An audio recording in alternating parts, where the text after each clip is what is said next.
खिलाड़ी थे विक्टर क्रम, ट्रैंक फ्लर, डेरेकॉग ब्यूबेटन्स और सेड्रिक डिगरी हॉगवर्ट्स। लेकिन तभी गॉबलेट ऑफ फायर एक और पर्ची निकालता है जिस पर हैरी पॉटर का नाम लिखा हुआ था। सब ये देखकर हैरान रह जाते हैं। हैरी तो अभी 13 साल का था, लेकिन गॉबलेट ऑफ फायर के नियमों को तोड़ा नहीं जा सकता था। इसलिए हैरी को भी इस टूर्नामेंट में हिस्सा लेने के लिए कहा जाता है। एक दिन सीरियस का सिर कॉमन रूम की आग में प्रकट होता है। वो हैरी को बताता है कि मिस्टर क्राउच नाम का आदमी वोल्डेमॉर्ट का फॉलोअर है और शायद एक डेथ ईटर है, उससे सावधान रहे। अगले दिन सभी खिलाड़ियों को पहला टास्क दिया जाता है। उन्हें एक खतरनाक ड्रैगन का अंडा चुराकर लाना था। हैरी ड्रैगन के कुएं में चला जाता है।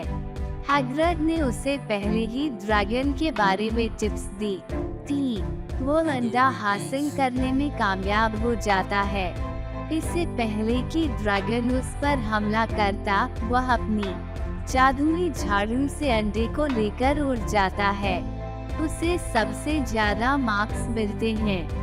ग्रिफिंडोर के स्टूडेंट्स इससे काफी खुश हो जाते हैं। एक दिन प्रोफेसर मगोनगल बताती है कि जल्दी ही यूल बॉल डांस का आयोजन किया जाएगा। इसमें सभी लड़कों को लड़कियों के साथ डांस करना होता था। सब लोग अपने लिए डांस पार्टनर ढूंढने लग पड़ते हैं।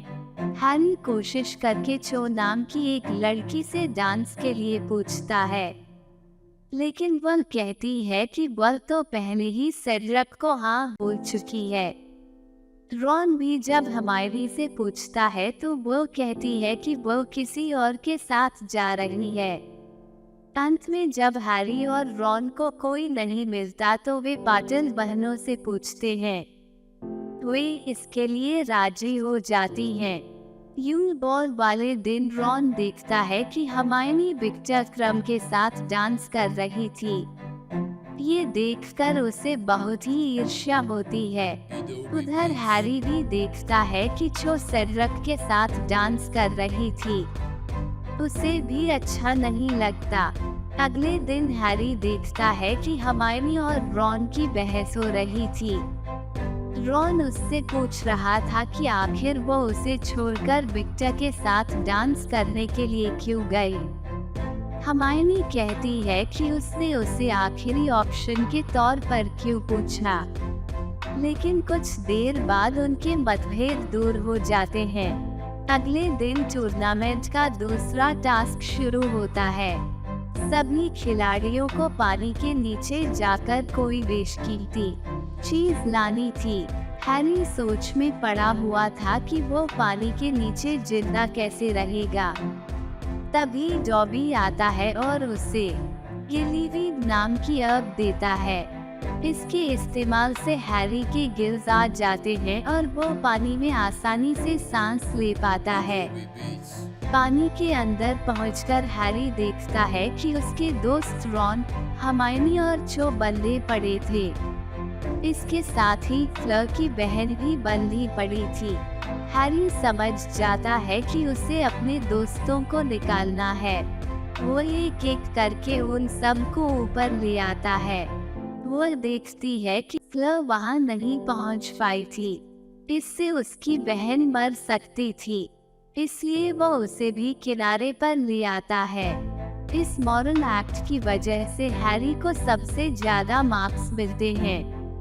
अगली सुबह हर्माइनी हैरी और रॉन को किचन में ले जाती है।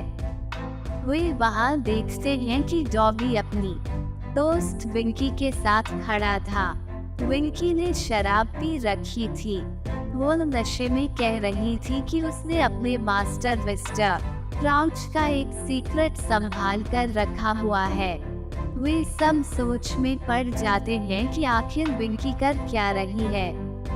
इसके बाद टूर्नामेंट का तीसरा टास्क शुरू होता है। चारों खिलाड़ियों को एक मेज भूल भुलैया के अंदर जाना होता है। उन्हें बहुत सी बाधाओं का सामना करते हुए बीच में रखी ट्रॉफी को उठाकर लाना था। चारों खिलाड़ियों में से केवल सेड्रिक और हैरी एक साथ ट्रॉफी तक पहुंच जाते हैं। वे डिसाइड करते हैं कि एक साथ ही ट्रॉफी को छुएंगे, लेकिन जैसे ही दोनों ट्रॉफी को हाथ लगाते हैं वो वास्तव में पॉटकी निकलती है। किसी ने साजिश के तहत ऐसा किया था। पॉटकी की वजह से वे दोनों एक ग्रेवयार्ड कब्रिस्तान में पहुंच जाते हैं। वहां बहुत से डेथ ईटर्स खड़े थे। पेटिग्रू भी वहीं था और उसने कंबल में कुछ पकड़ा हुआ था।